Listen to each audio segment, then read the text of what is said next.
stop for a moment and describe to yourself, in your own words, what you are smelling at this moment in time.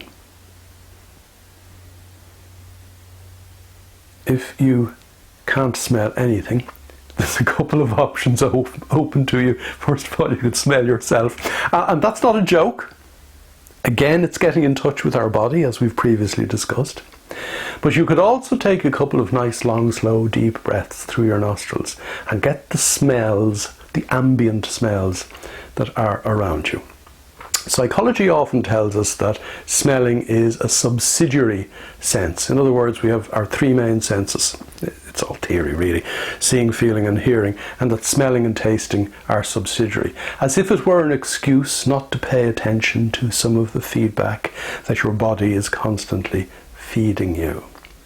We need to pay attention to the subtler senses, because the more subtlety we experience through our senses, the more fine-tuned our attentional spotlight becomes. And the more fine-tuned our attentional spotlight becomes, the greater our immersion in our own lives in the here and now.